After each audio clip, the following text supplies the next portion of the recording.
বিসমিল্লাহির রহমানির রহিম। আসসালামু আলাইকুম ওয়া রাহমাতুল্লাহি ওয়া বারাকাতুহু। বাস্তবতা নিয়েই আমাদের চতুর্থ পর্ব। আজকের মূল বিষয়বস্তু হচ্ছে যুবক এবং যুবতীদেরকে নিয়ে চারটি ভাষা। নাম্বার 1, ভালো আশা থেকে হয় ভালো নেশা। নাম্বার 2, ভালো নেশা থেকে হয় ভালোবাসা। নাম্বার 3, ভালোবাসা হেরে গেলে চলে আসে হতাশা। নাম্বার 4, হতাশায় ভুলিয়ে দেয় উপরওয়ালার ভরসা। আলহামদুলিল্লাহ, আজকে মূল বিষয়বস্তু নিয়ে কথা বলার সর্বোচ্চ চেষ্টা করব।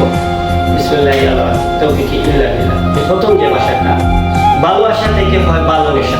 মানে হচ্ছে যখন মানুষের প্রতি একজন মানুষের যখন কারোর প্রতি কোনো আশা তৈরি হয়ে যায়, বা কোনো জিনিসের প্রতি আশা তৈরি হয়ে যায়, বা কোনো বিষয়বস্তুর উপরে তার একটা মনের আশা চলে আসে, সেই আশাটা যখন সে ধারণ করতে থাকে, সেটা হোক নারী সংক্রান্ত, সেটা হোক ব্যবসা সংক্রান্ত, সেটা হোক বাড়ি গাড়ি সংক্রান্ত, বা যে কোনো একটি বিষয় নিয়ে বা লেখাপড়ার বিষয় নিয়ে একজন যুবক যখন সে একজন যুবতীর প্রতি যখন সে ভালো আশা ধারণা করে ফেলে, সেই ভালো আশাটাই থাকে একটা সময় যুবক যুবতীর প্রতি বা যুবতী যুবকের প্রতি যখন একটা ভালো আশা ধারণা করে ফেলে, ভালো আশা দেখতে শুরু করে, তখন তাকে নিয়ে যতভাবে তত তার প্রতি আগ্রহ জাগে। আর এই আগ্রহ জায়গা থেকে একটা সময় তার ওই যুবক এবং যুবতীর প্রতি তার নেশা তৈরি হয়ে যায়, তাকে আরো ভালোভাবে জানার জন্য। ওই নেশাটা যখন তৈরি হয়ে যায়, তখন ওই ভালো নেশাটা যখন সে দেখে, তখন সে অন্ধর মতো হয়ে যায়। তখন সে ভালো এটা বিবেচনা করতে পারে না, কারণ নেশা মানুষকে নেশা এমন এক জিনিস, নেশা আসে নস থেকে, অন্তরের একটি বিষয়, মনের খাইশ যাকে বলে। যখন একজন মানুষ নেশার প্রতি আকৃষ্ট হয়ে যায়, ঠিক তখনই কিন্তু সে ওই নেশার কারণে নেশা থেকে সে অটোমেটিকলি আকৃষ্ট হয়ে সে ওই যুবতীর প্রতি বলেন আর ওই যুবকের প্রতি বলেন বা যে কোনো একটি বিষয়ের প্রতি বলেন, সে আস্তে আস্তে এটার প্রতি আকৃষ্ট হয়ে তার ভালোবাসা তৈরি হয়ে যায়। যখন ভালোবাসা তৈরি হয়ে যায়, তখন সে ওই বিষয়টা ছাড়া, ওই যুবক ছাড়া, ওই যুবতীটা ছাড়া, বা যে বিষয় নিয়ে সে ভালোবাসা তৈরি করেছে, সেই বিষয়টা ছাড়া সে কিন্তু আর অন্য কিছু ভাবতে পারে না। আর এই অবস্থান থেকে সে কিন্তু একটা সময় এই অবস্থান থেকে সে কিন্তু ভালোবাসার গভীরে গিয়ে সেখান থেকে অনেক স্বপ্ন দেখা শুরু করে ফেলে। যেমন ধরেন, কোনো ছেলে যদি কোনো মেয়ের প্রতি সে কোনো ধরনের নেশা তৈরি করে ফেলে, তখন তাকে নিয়ে অনেক স্বপ্ন দেয়। একটি ছেলে ধরেন, সাপোজলি আমি বলি, যুবকদেরকে বলতেছি, যখন আপনি কোনো মেয়ের প্রতি আকৃষ্ট হয়ে যাবেন, তাকে নিয়ে স্বপ্ন দেখা শুরু করে ফেলবেন। এটা আপনার মনের মধ্যে একটা স্বপ্ন চলে আসবে, মনের একটা দুনিয়ার মধ্যে আপনি নিজেকে সাজাবেন। যেমন ধরেন, আপনি যুবক হয়ে যুবতীকে নিয়ে স্বপ্ন দেখলেন যে মেয়েটা অনেক ভালো, অনেক সুন্দর কথা বলে, তার চেহারার গঠন অনেক সুন্দর, তার ফেসের গঠন অনেক সুন্দর, সে অনেক সুন্দরী, বা বলতে পারেন যে সে হচ্ছে আপনার ওই যেমন ধরেন সে হচ্ছে অনেক রূপবতী, অথবা সে খুব স্মার্ট, তার চুলগুলো অনেক সুন্দর, তার ফেস কাটিং অনেক সুন্দর, সে অনেক সুন্দরই চলাফেরা করে, তার ফিগারটা অনেক সুন্দর। এইগুলা প্রথমে আপনার মধ্যে চলে আসে। এই যে একজন যুবক হয়ে যে আপনি একজন মেয়ের প্রথমে তার রূপ, গুণ এবং তার ফিটনেসের প্রতি আপনার একটা নেশা চলে আসে, সর্বপ্রথম এটা চলে আসে। যখন এটা চলে আসে, তখনই আপনি তার সাথে বিরাট বা কথা বলার আগ্রহটা বেড়ে যায়। যখনই আপনি তার সাথে কথা বলা শুরু করে দেবেন, বিলিবন্ধ বিশ্বাস করেন, সে খারাপ হোক আর মন্দ হোক, তার প্রতিটা কথাই আপনার কাছে ভালো লাগে। সে বাজে মহিলা হলে তার কথাগুলো শুনতে আপনার কাছে নেগেটিভ লাগবে না, আপনি মনে করবেন না মেয়েটা তো অত্যন্ত ভালো, কিন্তু তার মনের খবর তো আপনি জানেন না। সব থেকে বড় বিষয় হচ্ছে, একটা মেয়েকে নিয়ে যে আপনি স্বপ্ন দেখছেন, সে মেয়েটা আদৌ ভালো? সেই মেয়েটাকে নিয়ে আপনি যে স্বপ্ন দেখতেছেন, সেই মেয়েটাকে আপনাকে নিয়ে সেই স্বপ্ন দেখতেছে? সেটা তো নাও হতে পারে। কিন্তু মূল বিষয়টা হচ্ছে, আপনি তার প্রতি যখন ভালো নেশা থেকে যখন ভালোবাসা তৈরি হয়ে যাবে, মানে নেশায় আকৃষ্ট হয়ে যখন আপনি ভালোবাসার প্রতি যখন চলে যাবেন, বিলিবর্ণ বিশ্বাস করেন, আপনি তারা দোষগুলো আপনার চোখে পড়বেন। তার যে দোষগুলো আছে, সে যে কথার ক্ষেত্রে দোষ অনেক অন্যায় করে, সেটা আপনার চোখে বাসবে না। সে চলাফেরার ক্ষেত্রে যে অন্যায় আচরণগুলো করে, সেগুলো আপনার চোখে বাসবে না। সে যদি আপনার চারিত্রিক আপনি কেউ দুর্বল থাকে, সেটাও যদি থেকে থাকে আপনার চোখে সেটা, কারণ আপনি ভালো নেশার দিকে আকৃষ্ট হয়ে তার প্রতি ভালোবাসায় মুগ্ধ হয়। আর ভালোবাসা একটা নেশার মতো খায়, অথবা সে হিরোইন চির হয়, বা সে মদ নিশাকুর হয়, সে দেখেন এটা ছাড়া তার শান্তি মিলে না, সেটা থেকে প্রতিদিন একবার হলেও ব্যবহার করতে হয়। অনুরূপভাবে একটা ছেলে যখন, আপনি একজন যুবক হিসাবে যখন একটা মেয়ের নেশায় পড়ে যাবেন, বিলিবর্ণ বিশ্বাস করে আপনি মেয়েকে ছাড়া আপনার মাথায় কাজ করবেন। আপনি যত ভালো জায়গায় যাবেন, ততটি জায়গায় আপনার ওই মেয়ের কথা মনে করবেন। যেমন আপনি একটা বাড়ি দেখছেন, একটা ভালোবাসা বাসা দেখছেন, বাড়ি দেখছেন, সেই বাড়ি দেখে আপনার মনের মধ্যে একটা আশা যাবে, আমি তো ওই মেয়েটাকে নিয়ে ওইরকম একটা বাসা বানিয়ে ওই বাসায় থাকবো। গেলেন আপনি কোথায় ঘুরতে, আপনি এখানে গিয়ে ওই মেয়েটাকে নিয়ে পাবেন, ওকে নিয়ে যদি বিয়ের পরে ওকে নিয়ে ভালোবাসার পরে ওকে নিয়ে জীবন বা গর্ব, তাকে নিয়ে ওই জায়গায় আসবো, ঘুরতে আসবো। তাকে নিয়ে স্বপ্ন দেবেন, আমি এই করবো সেই করবো, আমি তাকে নিয়ে সুখের সংসার করবো। এই যে স্বপ্নগুলো আপনি দেখা শুরু করছেন, বিলিবর্ণ বিশ্বাস করেন, এইটাই হচ্ছে নেশা। এই নেশাতে যখন আপনারা পড়ে যাবেন, তখন মনে রাখবেন যে ভালো নেশা থেকে আপনি ভালোবাসায় আকৃষ্ট হবেন। আর যখনই আপনি ভালোবাসায় আকৃষ্ট হয়ে যাবেন, তখন আর আপনি এই নেশা থেকে বের করতে পারবেন না, যতক্ষণ না পর্যন্ত এখানে কোনো ধরনের দুর্ঘটনা না। সে যতই ভালো হোক দেখেনি, একটা প্রবাদ বাক্য আছে, মানুষ এটা জানে, একটা হচ্ছে বাবার তাসির, একটা হচ্ছে মায়ের তাসির, একটা হচ্ছে বংশের তাসির, একটা হচ্ছে জাতের তাসির। তাসির শব্দটা কি? অথবা যতক্ষণ পর্যন্ত ওই মানুষের সাথে আপনার যতক্ষণ পর্যন্ত দ্বন্দ্ব বা বিবাদ সৃষ্টি না হচ্ছে, ততক্ষণ পর্যন্ত আপনি এই মেয়েটা কিন্তু এইভাবেই দেখবেন। আপনি দেখবেন পৃথিবীর মধ্যে সব থেকে সুন্দর মেয়েটা, আপনি আবার দেখবেন পৃথিবীর মধ্যে ওই সব থেকে ভালো মেয়ে ওই মেয়েটা, আপনার কাছে লাগবে পৃথিবীর মধ্যে সব থেকে ভদ্র মেয়ে ওই মেয়েটা। কারণ আপনি ভালোবাসায় আকৃষ্ট হন, নেশা থেকে ভালোবাসা থেকে ভালো নেশা, সেই নেশা থেকে আপনি যখন ভালোবাসায় আকৃষ্ট হয়ে গেছেন, তখন আপনার কাছে ওইভাবেই লাগবে, তার কোনো দুষ্টকে করবে না। কেন করবে না? ওই মেয়েটা কোথায় যাচ্ছে, কি করতেছে, কি খাচ্ছে, আপনি সারাদিন তার পাশে থাকবেন না, তার সাথে হয়তো ফোনে কথা বলবেন, অথবা হঠাৎ একবার এক মিনিটের জন্য দেখাবেন, ওই সময়টা হয়তো সে খুব ভালো হয়ে চলবে। আমি মেয়েদের বিষয়ে কিন্তু নেগেটিভ, এই কথাটার বিপরীত যে হচ্ছে ছেলে, আপনি একজন মেয়ে হয়েছেন, ছেলেটার বিষয়ে ওইভাবেই ধারণা, ওই যে কথাগুলো বলছে এগুলোকে এইভাবে দেখতে পারেন। এখন বিষয় হচ্ছে আপনাকে সব থেকে বেশি যে বিষয়টা করতে হবে, এইখানে ওই যে মেয়ের প্রতি যে আকৃষ্ট হয়েছেন, তাকে তো জানেন না, বা সবকিছুই ভালো, আমি ধরলাম মেয়েটা ভালো, মেয়েটা অত্যন্ত ভালো, ভদ্র, সবকিছুই ভালো, আপনি ওর প্রতি আকৃষ্ট হয়েছেন, কিন্তু মেয়েটার ফ্যামিলি ব্যাকগ্রাউন্ড তো ভালো না হতে পারে। একটা কথা মনে রাখতে হবে, ফ্যামিলি ব্যাকগ্রাউন্ড ভালো না হলে সেই মেয়ে ভালো হয়। তাসির শব্দটা কি? সে যতই তাসির হচ্ছে, বাবা যে ধরনের হয় তার সন্তানরা ঠিক ওই ধরনের, মা যে ধরনের হয় মেয়েরা ঠিক ওই ধরনের। হ্যাঁ, বংশ যদি ভালো হয় তাহলে ভালো আচরণের মানুষ হয়, যদি খারাপ বংশের হয় তাহলে খারাপ বংশের আচরণের মানুষ হবে। জাতের বলতে কি বুঝে, সে কোন পরিবেশে থাকে, সে একটি লোক ছোট করে বলার জন্য, সে ধরেন শ্রমজীবী মানুষ বা কাজের মানুষ, কর্মজীবী মানুষ, তৃতীয় শ্রেণীর লোক, সে কিন্তু ওই মাইন্ডেরই হবে, সে দ্বিতীয় শ্রেণীতে আসতে পারবে না। অনুরূপভাবে বিষয়টা হচ্ছে যে হাই ক্লাসের মানুষ সেকেন্ড ক্লাসে আসতে পারবে না, আবার সেকেন্ড ক্লাসের মানুষ ওয়ান ক্লাসে আসতে পারবে না, আবার ওয়ান ক্লাসের মানুষ হাই ক্লাসেও যেতে পারবে না, কারণ সে সেটা থেকে দূরে ছিল। এই যে সে পরিবেশগতভাবে যেটা শিখছে, সেটাকেই বলে জাতের তাসির।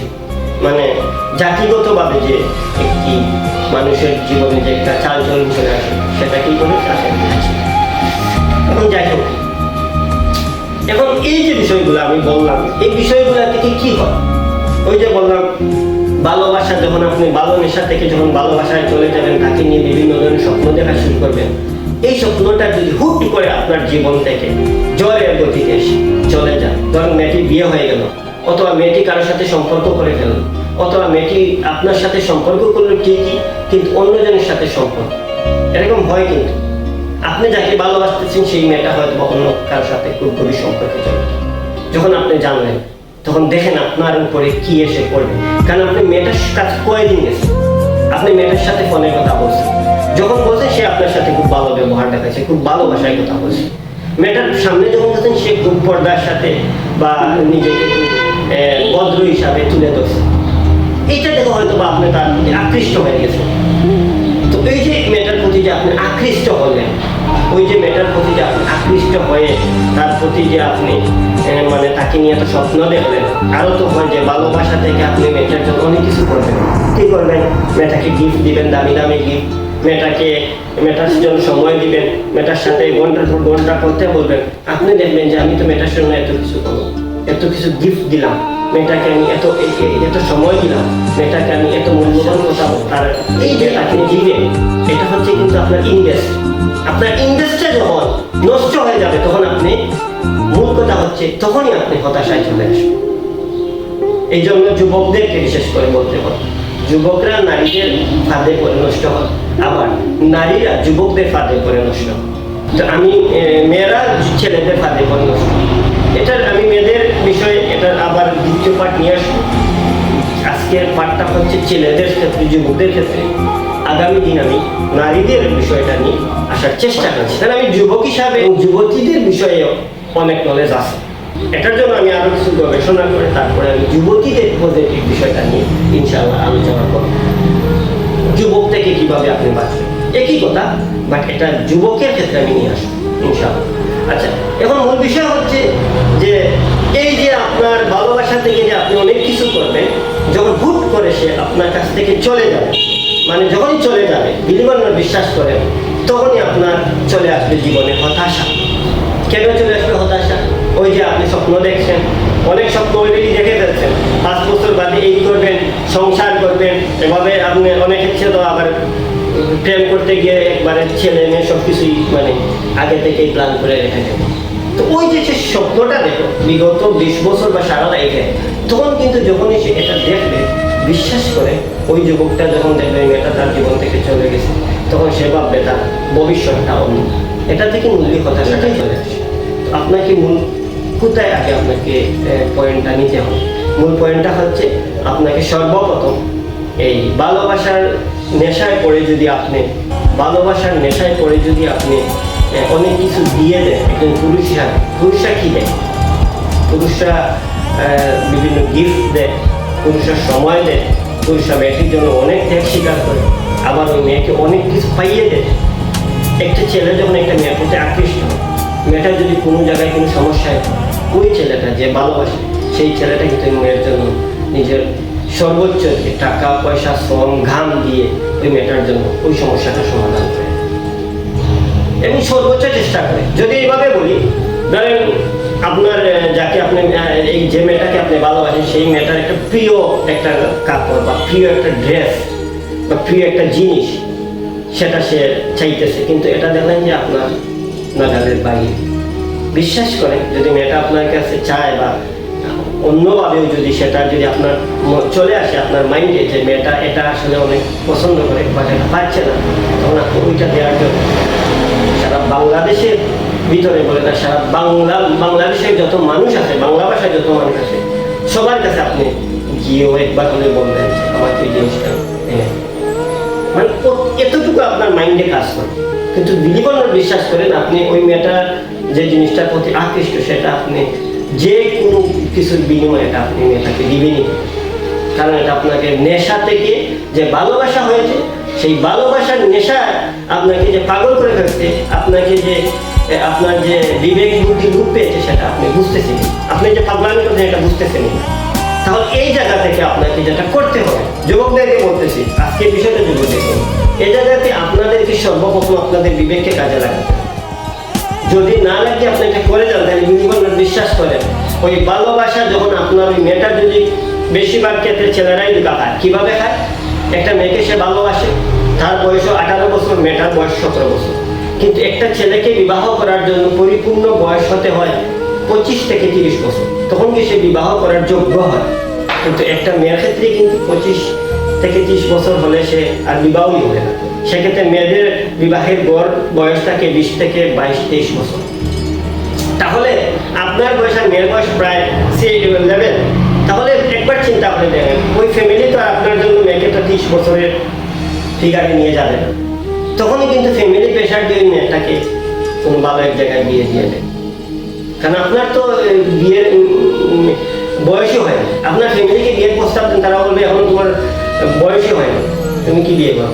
ফ্যামিলি থেকে আপনি ছেলে হিসাবে আপনি পাবেন না আপনার ভালোবাসার মানুষকে বিয়ে করার সুবিধা, আর মেয়ে চাইলেও পারবেন আপনাকে বিয়ে করতে যদি সে আপনাকে মন থেকে ভালোবেসেও থাকে, তারপরে মেয়েটাকে আপনি পাবেন না। কারণ বয়সের ডিফারেন্সে গিয়ে আপনি ওই মেয়েটাকে পাবেন না। কারণ যুবক যুবতীরা যে প্রেম করে, ভালোবাসাতে যে জড়িয়ে যায় বা একজন একজনের প্রতি আকৃষ্ট হয়ে যায়, সেটা আসলে সমবয়সীদের বেশিরভাগই হয়। এইচের ক্লাসের 1 নম্বর ছাত্রটা, এইচের ক্লাসের 1 নম্বর 2 নম্বর ছাত্রী বা ফার্স্ট ছাত্রী, লেখাপড়ার সাথে ভালো যে ছাত্রী, এবং ধরেন এইচের যে আপনার কি আছে ওই ভালো ছাত্রটা আছে, তাদের মধ্যে যদি সম্পর্ক, গভীর সম্পর্ক, ভালোবাসা তৈরি হয়ে যায়, তাহলে কি সেই ভালোবাসা টিকবে? মেয়েটা হয়তো এসএসসি দেওয়ার পরে বিয়ের বয়স হয়ে যাবে, বা বিএসসি দেওয়ার পরে তার বিয়ের বয়স হয়ে যাবে, কিন্তু আপনার তো বিএসসি দেওয়ার পরে মাত্র আপনার কর্মজীবনে পারাও দিন, পদার্পণও করেন, তাহলে আপনি এখানে সেই মেয়েটাকে পাবেন না। এই ভালোবাসা থেকে যখন আপনি তার প্রতি, অনেক সময় হয় একটা মেয়েকে একটা ছেলে 10 বছর পর্যন্ত ভালোবাসে, 5 বছরও ভালোবাসে, সে যে 5 বছর 10 বছর একটা মেয়েকে নিয়ে স্বপ্ন দেখো, সেই মেয়েটা যখন তার জীবন থেকে চলে যাবে, তখনই আপনি যুবক হতাশায় ধ্বংসের পথে চলে যাবে। এই হতাশা আপনাকে নেশার দিকে নিয়ে যাবে, এই হতাশা আপনার ভবিষ্যৎকে নষ্ট করে দিবে, এই হতাশা আপনার ফ্যামিলি থেকে আপনাকে দূর করে দিবে, এই হতাশা আপনাকে সমাজের কাছে হেয় করতে হবে। তাহলে এই জায়গা থেকে আপনি বাঁচবেন কিভাবে? এই জায়গা থেকে বাঁচার জন্য সর্বপ্রথম আপনাকে ভালোবাসার বয়সটাও আনতে হবে। যখন আপনি কর্মজীবনে পড়বেন, তখন আপনি একটি স্কুলের পাশে গিয়ে দাঁড়িয়ে থাকেন, এখান থেকে আপনি একটা মেয়েকে ফোকাস করেন, যদিও করার প্রয়োজন থাকে, আমি যদি বলবো, তখন যদি আপনি কর্মজীবনে চলে আসেন, মেয়েটাকে দেখার পরে যদি আপনি প্রস্তাব দেন, তাহলে হয়তো বা সেই মেয়েটাকে পেতেন, কিন্তু সমবয়সী মেয়েটাকে পাবেন না। আর আরেকটা বিষয় আছে, এটাও কিন্তু মাথায় নিয়ে রাখতে হবে, সমবয়সী যদি আপনার লাইফ পার্টনার হয়, সেও বেশি বুঝে, আপনিও বেশি বুঝেন। তার বয়স 22 বছর হয়, সেও 22 বছরের একটা জীবনের অভিজ্ঞতা নিয়ে বসে আছে, আপনিও 22 বছরের একটা অভিজ্ঞতা নিয়েছেন, সে বলবে আমি কি কম বুঝি? এইখানে একটা দ্বন্দ্ব চলে আসে, এখানে একটা কম্প্রোমাইজ করে চলবে, এখানে কিন্তু আর কমান্ড মানে না। এই জন্য বয়সের দিকে নির্বাচন করবে। তা আপনাদেরকে বলবো, যুবকদেরকে বিশেষ করে বলবো, যুবক হয়েছেন ভালো কথা, যুবক যুবতীকে বলি 4টি ভাষা। ভালোবাসা থেকে হয় ভালো নেশা, ভালো নেশা থেকে হয় ভালোবাসা, আর ওই ভালোবাসা যখন হেরে যায় বা চলে যায়, তখনই চলে আসে হতাশা। আর যখন মনে রাখবেন, আপনি বিশ্বাস করেন, যখন আপনার জীবনে ওই মেয়েটার কারণে হতাশা চলে আসবে, তখন আপনি যদি নমাজি হয়ে থাকেন, আপনি নমাজ ছেড়ে দিবেন। তখন যদি আপনি খুব দিনদার হয়ে থাকেন, আপনি দিনদারিত্ব ছেড়ে দিবেন। তখন যদি আপনি খুব ভালো মনের মানুষ হয়ে থাকেন, তাহলে আপনি অটোমেটিকলি খারাপ হয়ে যাবেন। কিভাবে হবেন জানেন? আপনার মাথা যখন কাজ করবেন, আপনি নেশায় গিয়ে আকৃষ্ট হবেন, সিগারেট খাওয়া শুরু করবেন, বিভিন্ন ধরনের খারাপ বন্ধুদের পাশে যাবেন, আপনি নিজের মাইন্ডকে ফ্রেশ রাখবেন। অথবা অনেক এইরকমই করে যে সে ওই হতাশার কারণে আত্মহত্যা করতে করে। কেন করে? শুধুমাত্র সে যে মনে মনে একটা স্বপ্ন দেখছিল, যে স্বপ্নটা ছিলই একবারে বিবেকহীন স্বপ্ন। ওই যে বলছিলাম, মানুষ কি হয়ে যায়, তার জ্ঞান বিলুপ্ত হয়ে যায়। যখন ভালোবাসায় পড়ে, তখন তার জ্ঞান কাজ করে না, সেন্স কাজ করে। এই জন্য সবকিছুর পরে একটা কথাই বলবো, সবকিছুর পরে এই যুবকদেরকে বলবো, বিশেষ করে আমি এই যুবকদের মা বাবাকে বলবো যে এই ভিডিওটা একবার হলে আপনার ছেলেকে বলবেন, আপনার মেয়েকে বলবেন, যেন এটা সে একবার হলেও মনোযোগ সহকারে। কারণ এখানে আমি কি বলতেছি, সেটা আমি একজন যুবক, এখনো যুবক আছি, 36 ইয়ার রানি, বাট আমি যুবক, এখনো আমার যুবক মনটা হয়ে গেছে। সেক্ষেত্রে আমি বলবো, আমার জায়গায় আমি একজন যুবক হিসাবে বলবো, ওই যুবতীদেরকেও বলবো। এটা শুধু আমি একজন ছেলের ক্ষেত্রে বলতেছি না, একটা মেয়ের ক্ষেত্রে সেই, বাট একটু ভিন্নতা আছে, সেই ভিন্নতা আমি আরেকদিন তুলে দেবো। এখানে আপনাকে সর্বপ্রথম যে বিষয়টা মাথায় নিয়ে করতে হবে, সেটা হচ্ছে আপনি যখন আপনার ভালোবাসা চলে যাবে, তখনই চলে আসবে আপনার জীবনে হতাশা, আর হতাশাই আপনাকে ভুলিয়ে দিবে সৃষ্টিকর্তার উপর থেকে ভরসা। মানে আপনি তখন সৃষ্টিকর্তাকে ভুলে যান, সৃষ্টিকর্তা যে আপনাকে যে এখান থেকে ফিরিয়ে আনছেন, এটার যে আপনি এটার যোগ্য না, সেটা আপনি আপনি জানেন না, সেই জন্য আপনি সৃষ্টিকর্তাকে সেখানে কি করেন, অভিযুক্ত করবেন, বলবেন আমি ভালো আসতাম, কেন সৃষ্টিকর্তা আমার কথা শুনলেন? আমি এত জীবন সাধনা করলাম, তাজুদের নামাজ পড়ে ওই মেয়ের জন্য এত কিছু করলাম, আমি তাজুদের নামাজ পড়ে ছেলের জন্য অত কিছু করলাম, আমি সারা কেঁদে কেঁদে অমুককে পাওয়ার জন্য ভালোবাসা কি করলাম। এই যে আপনার একটা বলবেন, এখানে তো আপনার একটা নেশা ছিল, নেশা থেকে যে আপনি এই নেশা নেশা নেশা নেশা নেশা এই নেশা থেকে যখন আপনি বারবার বলবেন, আপনি যেটা রং করতেছেন সেটাই আপনার মাথায় কাজ করবে না, তখনই আপনি বলবেন আমি চাওয়ার পরে কোনো সৃষ্টিকর্তা দিলেন না, এই তো আপনি সৃষ্টিকর্তা থেকে ভরসাটা আপনার চলে যাবে। এই ভরসা চলে যায়, ভুল পথে ভুল ডিসিশন নিয়ে ভুল রাস্তায় এগুচ্ছেন, আবার বলতেছেন সৃষ্টিকর্তা কেন আমার সাথে ছিলেন না। এটাই তো হচ্ছে আপনার সব থেকে বড় ব্যর্থতা, এটাই তো হচ্ছে আপনার সব থেকে মানে সৃষ্টিকর্তা থেকে আপনাকে নিয়ে যাবে। সব থেকে বড় বিষয় যেটা হচ্ছে শয়তান আপনাকে সব থেকে বেশি যে বিষয় নষ্ট করে, তখন শয়তানের কাজ হচ্ছে হতাশায়, যখন একজন মানুষ হতাশায় করে তখন সর্বপ্রথম তারই কাজ হচ্ছে যে কিভাবে ওই হতাশার মধ্যে রেখে তাকে ধ্বংসের পথে নিয়ে যাওয়া, ধ্বংস হয়। আপনার জীবনে ধরুন এই মেয়েটার জন্য যদি 5 বছর নষ্ট করে, ওই মেয়েটার চিন্তা থেকে, ওই মেয়েটার স্বপ্ন থেকে বের হতে আরো লাগবে 5 বছর, মানে আইন আপনার জীবন থেকে 10টা বছর নষ্ট হয়ে যাবে, কিন্তু সময়ের মধ্যে সব থেকে বেশি আমরা করে যাবে। আমি যুবকদেরকে বলবো, আমি আসলে আমার মতোই বলতেছি, যুবকদেরকে বলবো, ভালোবাসা চলে গেলে কাছে আসে হতাশা, এই ভালোবাসা চলেই যাবে এটা নিশ্চিত থাকে, আর সেই হতাশা থেকে আপনি হতাশায় ভুলিয়ে দেয় সৃষ্টিকর্তার ভরসা। আপনার এই হতাশা থেকে যে সৃষ্টিকর্তার প্রতি যে একটা ভরসা রাখতে হয় সেটা আপনি ভুলে যাবেন। কিছু ফ্যামিলিতে আবারও বলবো, কিছু ফ্যামিলি থেকে মা বাবা সিলেক্ট করে রাখে যে আমার বোনের মেয়ের সাথে আমার ছেলেকে বিয়ে দেবো, আমার ভাইয়ের ছেলের সাথে আমার মেয়েকে বিয়ে দেবো, এরকম কিছু ফ্যামিলিতে একটা সিলেকশন থাকে, সেক্ষেত্রে সময় বেশিতে বিয়ে হয়ে যায়, কিন্তু সব ক্ষেত্রে হয় না, একটা ফ্যামিলি থেকে চাইলে, উভয় ফ্যামিলি চাইলে হয়। আর যখন আরেকটা জিনিস বলি, যখন মানুষ আরেকটা ভুল করে, এটা চূড়ান্ত মাত্রায় যুবকরা ভুল করে, এই যুবকরাই বেশিরভাগ এই ভুলটা করে। কি ভুল করে? যখন দেখে ফ্যামিলি বলতেছে তোমার বিবাহের বয়স হয় না, তুমি মাত্র এই বিএসসি দিছো, তোমার বয়স 22 বছর, তুমি 25-26 পর্যন্ত এই 4-5 বছর তুমি স্ট্রাগল করে তুমি একটু নিজের আগে নিজেকে বুঝো, শুনো, তারপরে তুমি বিবাহ করো। তখন ছেলেটা দেখে যে আমার ভালোবাসা তো চলে যাচ্ছে, আমার 5 বছরের সাধনা তো চলে যাচ্ছে, আমার ভালোবাসা চলে যাচ্ছে, আমার 5 বছরের সাধনা চলে যাচ্ছে, এটাকে আমার ধরে রাখতেই হবে। তখন সেই যুবক আর যুবতী মিলে প্ল্যান করে এটাকে বলে পালিয়ে দিয়ে, এই পালিয়ে বিয়ে করার পরে সেই যুবক এবং যুবতী নষ্ট হয়। আর বেশিরভাগই যে যুবক যুবতী বিয়ে করে পালিয়ে, এই বিবাহ বেশিরভাগ অধিকাংশ 95% বিবাহ ডিভোর্সের আওতাভুক্ত হয়, এটা ডিভোর্সের আওতাভুক্ত হয়েই যায়। কারণ আপনাকে সব থেকে বেশি মানে আবেগে না বিবেককে কাজে লাগিয়ে আপনাকে কাজ করতে হবে।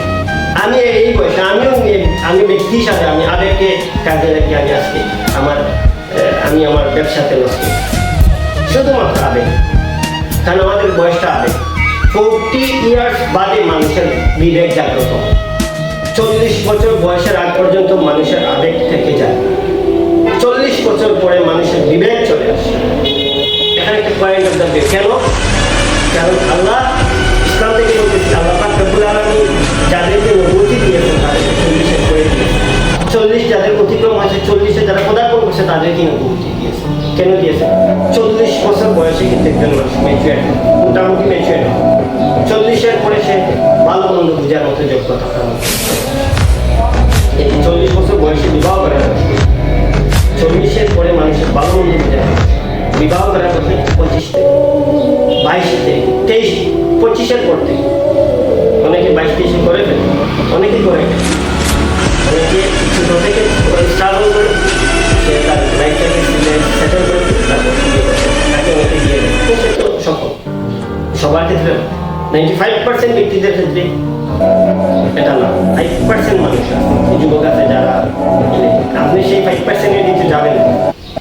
যুবককে বলে দিচ্ছি, সেই 5%-এর ভিতরে আপনি 5% যুবকরা খুব পরিশ্রমী, ছোটবেলা থেকে অল্প বয়স থেকে তাদের কর্মজীবন শুরু হয়ে যায়। তাদের কথা বলছি, আপনি স্কুলের স্টুডেন্টের কথা বলি, আপনি মাদ্রাসার ছাত্রের কথা বলি, মাদ্রাসার ছাত্রদেরও ইতিহাস আমি জানি, 20 পর্যন্ত পেয়েছে, আত্মহত্যা করে বেশি নিয়েছে।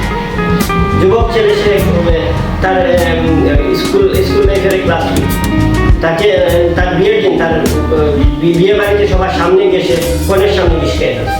কেন করেছে? আবেগ, তার এই আবেগে কাজ করছে। কিন্তু ওই ছেলে কিন্তু ওইটাই যখন ব্যবসা করতেছে, তার বয়স বর্তমানে 35-40-এর কাছাকাছি। সে পরে বুঝছে যে আমি এটা বলবো, কিন্তু এখন খুব সুন্দর ছেলে, সে এখন তার বউ বাচ্চা হয়তো বা। তো আবেগ মানে আপনি যুবতীদের যে আবেগটা কাজ করে, সেই ভালো আশা থেকে যে তার মনের মধ্যে একটা মেয়ের প্রতি যখন সে ভালো আশায় আকৃষ্ট হয়, তখনই তার প্রতি নেশা চলে আসে, আর সেই নেশা থেকে সে ভালোবাসার দিকে গড়িয়ে যায়।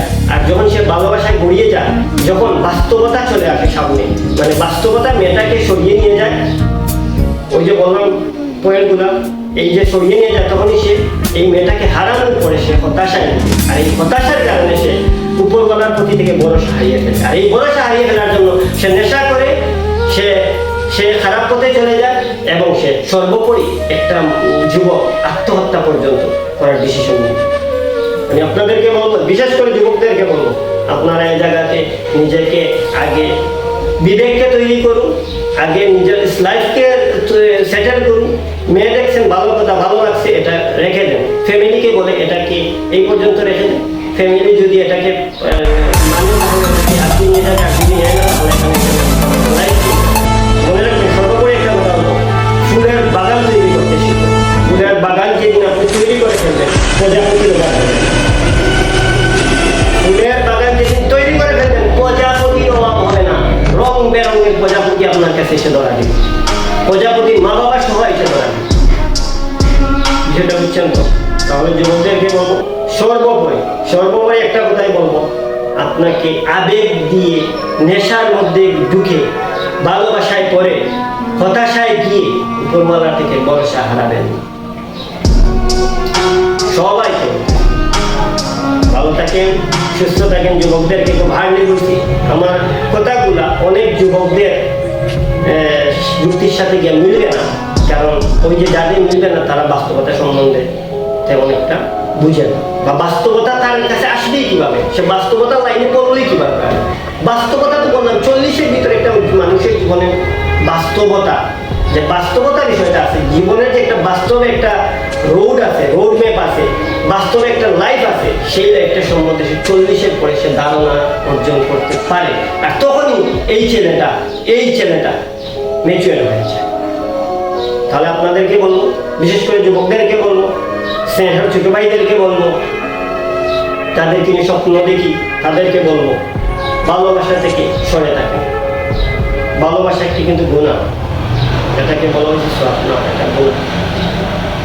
আপনাকে যদি সংক্ষেপে একটি কথা বলি, হযরত ইউসুফ আলাইহিস সালামকে জুলেখা ভালোবাসছেন, তো হযরত ইউসুফ আলাইহিস সালাম জুলেখার প্রেমে পড়েন নাই। মিশরের সব থেকে সুন্দরী মহিলা ছিলেন তিনি, কিন্তু পড়ছেন নেশায় ছিলেন, ভালোবাসার নেশায় জুলেখা ছিলেন, ইউসুফ আলাইহিস সালাম ছিলেন, কারণ তিনি আল্লাহর নবী ছিলেন। এখানে যে গুনার একটি বিষয় আছে, সেই জন্য তিনি 60টা দরজা অটোমেটিকলি খুলে গেছে, আর সেই 70 দরজা থেকে বের হয়ে তিনি তার ইজ্জতকে বাঁচিয়েছেন। তাহলে আপনাকে ডিসিশন নিতে হবে, ইমানদার সবাই হয়, কিন্তু বিবেকদার সবাই হয় না। কারণ বিবেক যখন নষ্ট হয়ে যায়, তখন ইমানই থাকে না। সব কিছুর পরে বলবো, ভালোবাসা করবেন, কার সাথে করবেন? বিবাহর পরে বউয়ের সাথে ভালোবাসবেন। প্রথম জীবনে ভালোবাসবেন কাকে? বোনকে, ভাইকে, মাকে, বাবাকে, আত্মীয় স্বজনদেরকে, মাহরামের ভিতরে যারা আছে তাদেরকে ভালোবাসবেন। আর বিয়ের পরে, গতকালকে একটি হাদিস শুনেছি, বিয়ের পরে আপনার সংসারকে সুন্দর করার জন্য, দিনের উপরে অটল রাখার জন্য, আপনার পরিবারকে ন্যায় নীতির ভিতরে রাখার জন্য, আপনার পরিবারকে বাজে মানুষের হাত থেকে বাঁচানোর জন্য আপনি আলাদা একটি স্বতন্ত্র পরিবার তৈরি করতে পারেন। এটা কোন গুনার কাজ না। এটা করবেন তখন যখন আপনার প্রয়োজন, আপনার স্ত্রীকে বাঁচাতে হবে, আপনার বাচ্চাকে বাঁচাতে হবে, আপনার স্ত্রীকে ফ্যামিলি ক্লাইম্যাক্স থেকে বাঁচাতে হবে। এগুলো থেকে বাঁচানোর মানে আলাদা হয়ে গেছে। যদি ফ্যামিলি ক্লাইম্যাক্স থাকে, ফ্যামিলিতে দিন না থাকে, পর্দা না থাকে, দিন পর্দা এগুলাকে তৈরি করার জন্য, বা দেখতেছেন আপনি যে ধর্মে দেখতেছেন আপনার ওয়াইফের প্রতি অনেকের বাদ নজর, সেক্ষেত্রে আপনার ওয়াইফকে প্রোটেকশনের জন্য যদি আলাদা হতে হয় তাহলে হয়ে যাবে। আপনি তো বিবাহ করছেন, এটা আপনার সম্পদ, আপনার মূল্যবান সম্পদ, সেটাকে তো আপনি সেভ করবেন, সেভ করে দায়িত্ব আপনার। এরপরে আপনার সন্তান আছে, তাদেরকে ভালো একটা কিছু দেওয়ার জন্য তাদেরকেও তো সেভ করতে হবে, এর জন্য আপনি আলাদা হন। কিন্তু ফ্যামিলিকে ছেড়ে না, সর্বোপরি যুবকদেরকে আরেকটি কথা বলবো, এটা মাথায় রাখতে হবে, ফ্যামিলিদেরকে তার পরিপূর্ণ হক দেওয়ার পরে আপনার ফ্যামিলি জন্য। এখন যে এই বিষয়ে যে আপনার বউ বাচ্চা নিয়ে পাগল হয়ে যাবে না, ফ্যামিলিকে ঘুরে যাবে, এটাও একটা গুণা। ফ্যামিলির হক আদায় করতে হবে, পরিবারের হক আদায় করতে হবে, যার যতটুকু পাবো ততটুকু দিতে হবে। ভালো থাকেন, সুস্থ থাকেন, আগামীতে দেখা হবে নতুন কোনো বাস্তবতার কোনো বিষয় নিয়ে। আসসালামু আলাইকুম ওয়া রাহমাতুল্লাহি ওয়া বারাকাতুহু।